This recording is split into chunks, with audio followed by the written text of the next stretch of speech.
नमस्कार, my self doctor K S Meena, department of chemistry, MLV government college Bhilwara. Bivalent system, two component system को हम लोग discuss कर रहे हैं। आज का हमारा जो टॉपिक है वो सॉलिड सोडियम यानी ठोस विलयन सर्वांग गलनांक, सॉलिड सॉल्यूशन कंपोनेंट फॉर्मेशन विधि कंट्रोल्स मेल्टिंग पॉइंट्स। यदि दो शुद्ध घटक वाले आइसोकेरिक अनुपात में मिलाए जाते हैं तो वह यौगिक बनता है। ऐसे यौगिक नियत ताप पर पूर्ण रूप से पिघलकर उसी संगठन का द्रव बनाते हैं, जैसे कि ठोस विलयन का द्रव है। इस गलनांक को सर्वांग सम गलनांक कहते हैं, मतलब समान रूप से गलनांक होता है। ये गलनांक क्रांतिक ये गलनांक गलन क्रांतिक या गलनांक की बिल्कुल भिन्न होता है। सर्वांसम गलनांक का संबंध तो एक यौगिक से है, जबकि गलन क्रांतिक गलनांक का संबंध दो घटकों के मिश्रण से है। अतः आप द्विवेलेंट सिस्टम के हम सर्वांग सम गलनांक को दर्शाता है। इसका एग्जाम्पल है मैग्नीशियम जिंक तंत्र। मैग्नीशियम जिंक तंत्र की प्रवस्था आरेख को हम यहाँ देखते हैं तो देखिए, यहाँ इधर है आपका मैग्नीशियम जिंक सॉल्यूशन स्टार्ट हो रहा है। ये किसके बीच में? पहले तो ताप और मोल प्रतिशत मानी संगठन के बीच में है, और यहाँ पर 100% मैग्नीशियम होता है। यहाँ पर 100% मैग्नीशियम होता है, और यहाँ पर देखिए 0 होता है। 0, 20, 40, 60 और 80% होता है। इधर हम देख रहे हैं इस जगह जिंक का सॉल्यूशन है, दोनों के बीच में सॉल्यूशन बना ये 30, इसमें 590 डिग्री सेंटीग्रेड पर, और ये बना। तो यहाँ पर लिक्विड जो लाइन पड़ी PQR टाई रेखा हो गई, यहाँ पर ये एरिया अलग हो गया, ये सॉल्यूशन का हो गया, ये Mg+ के रूप में हो गया। तो 3 आइंस के रूप में इसको डिटरमाइन कर सकते हैं। जिंक और मैग्नीशियम का गलनांक क्रमशः दोनों मिलाकर यौगिक बनते हैं। इसमें Mg और Zn के मोलर अनुपात क्रमशः 1:2 होता है। ये यौगिक बिंदु बी पर पिघलता है, जिसका संगत ताप है। यदि उपरोक्त में हम ध्यान से देखें तो चित्रों के योग से बना हुआ माना जाता है। बाईं ओर जो चित्र है वो दाईं ओर चित्र Mg Zn2 और Mg तंत्र भी इसको कहते हैं।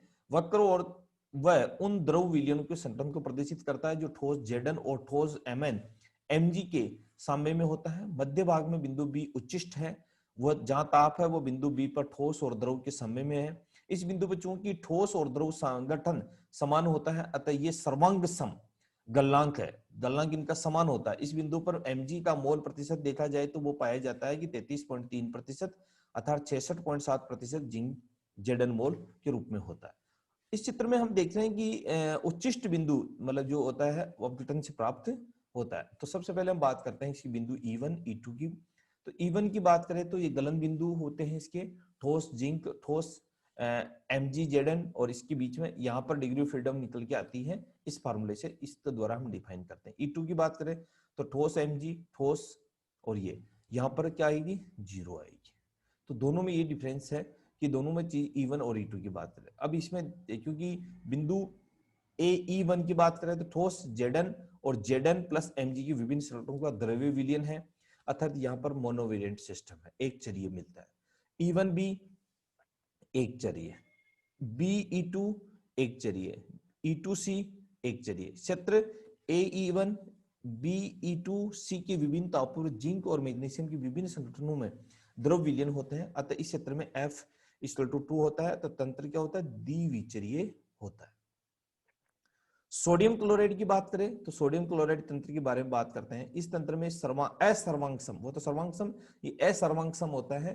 यदि कोई ठोस विलयन पिघलकर किसी दूसरे ठोस विलयन अथवा द्रव या निश्चित संगठन में परिवर्तित होता है तो उस यौगिक में सर्वांगसम गलनांक यौगिक कहलाता है, और उस गलनांक को सर्वांगसम गलनांक कहते हैं।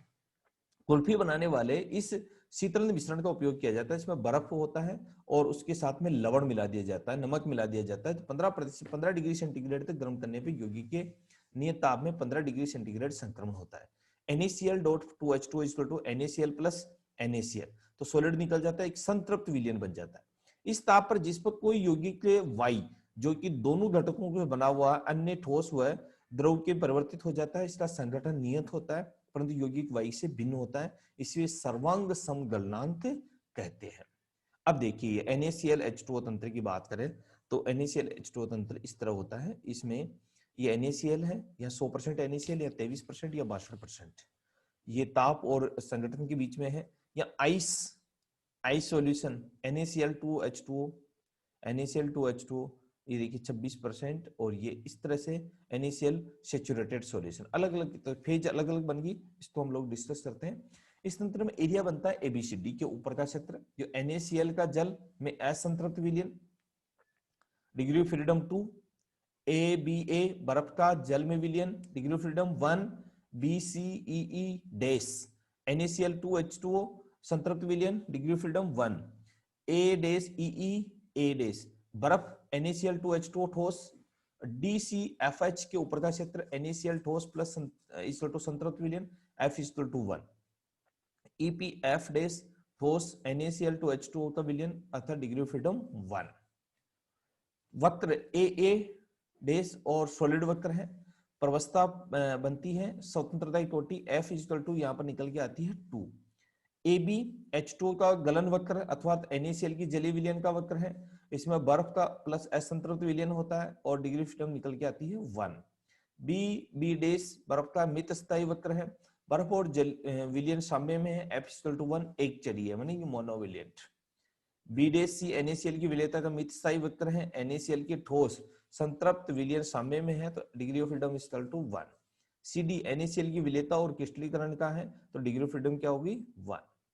इसी तरह से ये अलग अलग जो इसकी फेज है उसको अलग अलग रूप में हम देख के उसकी इसमें जो पॉइंट बनते हैं उनको अलग अलग बिंदु के हिसाब से 11 इसमें ट्रांजिशन पॉइंट बन रहे हैं। इस तरह BC गलनित रेखा, EC संक्रमण रेखा, EF संक्रमण रेखा, इनको डिग्री ऑफ फ्रीडम इनकी हम निकाल सकते हैं। अब बिंदु की बात करें, ए बिंदु जल का हिमांक अथवा बर्फ का गलनांक है, बर्फ और जल के बीच में होता है, डिग्री ऑफ फ्रीडम क्या आएगा 1।